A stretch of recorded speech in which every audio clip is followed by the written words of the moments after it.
You're going to love this interview. Just got done editing it. I'm glad I got it live for you. I'll be in the comments for the next 30 minutes hanging out, answering any questions you have. In fact, leave a comment below about data points or what you think is going to happen to the company, and I will respond to every comment. Additionally, if you're just loving the content, click the thumbs up and I will go and check out your profile as well and give your videos some love as well. In the meantime, enjoy the interview. Hello, everyone. My guest today is Rob Heiser. He's the founder and CEO of a company called Segmint, which is helping companies make sense of their transactions. Serving right now, obviously, as vice chairman, also a co-founder, but more importantly, innovative financial technology company. It is an innovative technology company based in Ohio. Rob, you ready to take us to the top? Yes. All right. So what does this mean? Ready. What does this mean? Make sense of transactions? What we really do is we're a group of library scientists, researchers, and we look at, if you've ever seen your bank statement, you'll see a lot of hieroglyphics. You know, it might say Starbucks and some numbers, a store number, city. What we do is we take all that transaction data and we do research against them. And we have a huge rules engine that's based on machine learning, artificial intelligence, but also real human research.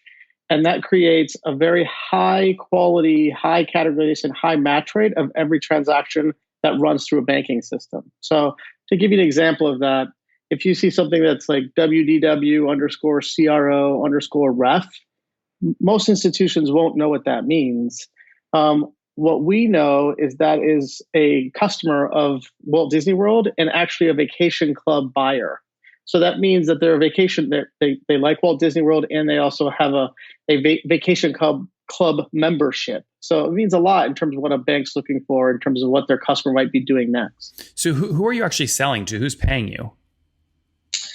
So we sell a lot through what's called a core, a financial or fintech company. They have core systems, a bank core system.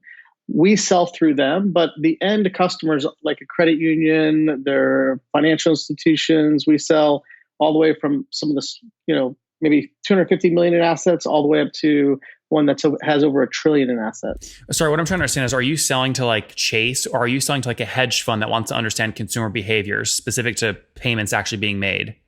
No, more to the bank. Okay. Financial institution. To Chase, to Correct. Bank of America. Yes. Okay. Yeah, that's who. Someone like them, but not of that scale. We're more mid-market and down market. About 100 billion and under is typically where we play. Okay, interesting. And why is that? Can you not be used at scale? Oh no, absolutely we can. It's just they might have something they've built in house. We're getting there. We're growing up market pretty quickly. When you came on last time back in October of 2018, you shared you're working with about 12 of these folks. How many are you working with today? Over 100. Oh, wow. Okay. So, really nice scale there.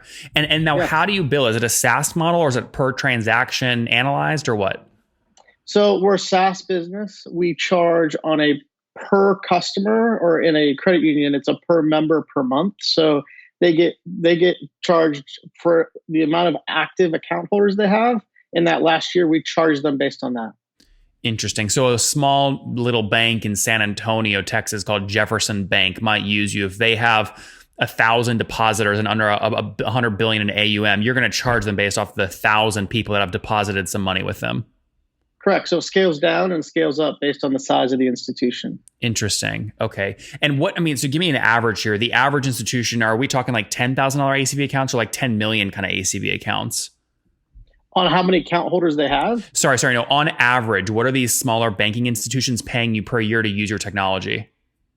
It just depends on, so we sell a lot through channels, and we have several different products that we sell. So you could, we could be anywhere from, 6 cents to 20 cents per customer per month. Just depends on what they're buying. I guess what I'm trying to get in, because I don't know how many depositors some of these smaller institutions have. Like, I don't know if I'm multiplying 6 cents times 1,000 depositors or 6 cents times a million. I would say our average size institution at this point is about 120,000 customers. Oh, wow. Okay. That's much bigger than I would have thought. Okay. So about 120,000 depositors. And again, you charge 6 cents to 20 cents per depositor. Correct. That's right. Okay. Which would be like 72,000 up to, what is that? Like 180,000 per year kind of contract values? Yeah, typically we have higher than that. Just scales. Again, it scales down, scales up. So if you have 40,000, it's gonna be much less. And if you're buying more of our products, it'll be more than if you're buying less of our products. Yeah. So the 6 cents to 20 cents is how many products are you buying per customer of the banking institution, and then Correct. the actual size of the total contract, you multiply whatever that number is times their number of depositors, their customers. That's right. So we have one product that just does what's called merchant cleansing. So we get a transaction that has all those, what we call a dirty string, uncategorized string. We get that in. We'll clean it. So we cleanse it. So Starbucks might come in with a bunch of other information. We return Starbucks, and we return it's a coffee shop, and we return the logo, so they can use it inside of online banking or mobile banking, just to create a better user experience. So that would be one product. But then we also do lifestyle analytics. We're doing automated messaging and communication to the customer. So we go all the way up, and we can scale all the way down. It just depends on what they're buying from us. Yeah. Now, have you continued to build this with the 30 million you had already raised last time you came on, or did you raise more capital? We raised a little bit, but we've grown pretty significantly since last time I've been on, and we're extremely close. We have very little burn at this point, so things are we're almost cash flow. This month will be cash flow positive in April. Oh, that's good. So when you say you're talking like less than $100,000 a month in net burn. Oh yeah. That's obviously a good place to be with obviously the virus hitting. Is the virus impacting your business at all?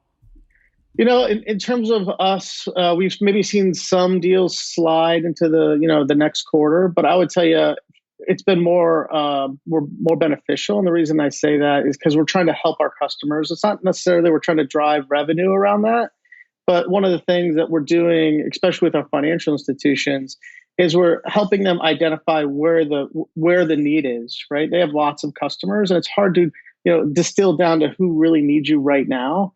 And so what we're doing is really helping them do that. We get all their transactions on a daily basis. We're seeing what customers maybe have now are starting to get unemployment. So that means they lost their job, or someone who's furloughed.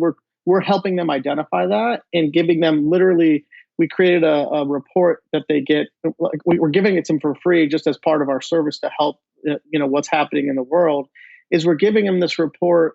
And it's what's called a financial health vital signs report. We created 5 areas in which we said these are areas in which you should be talking to your customers if one of these things happen. Yeah. A drastic loss of income, maybe they're doing payday lending, right? These certain things that if we see triggers, you should have a conversation with them, because there's probably better ways for them to, get through this crisis than some of the things they're doing today. Rob, how many customers are you supporting, again, through these banks when you add them all together? It's got to be in the millions, right? Oh yeah. We're probably over 10 million at this point. 10. Okay. Across your 100 banks. Correct. Yeah. Okay. And what's your team size today? How many folks? We have about 30 in the Cuyahoga Falls office and about 10 in the Denver office. Okay. So about 40-ish total there. And how many engineers? On our product team and data team, we got to have close to 18 or 20. 18 or 20. Okay, that's good. Yeah, so obviously heavy and a lot of engineering work here.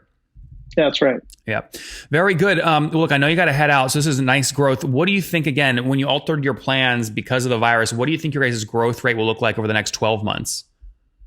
I really don't think that our pipeline's going to slip too much. We've already for this year, we've doubled our revenue from last year from bookings perspective. So we think we're probably going to grow at least, we'll probably grow around 150 to 200% total year over year. Mm-hmm.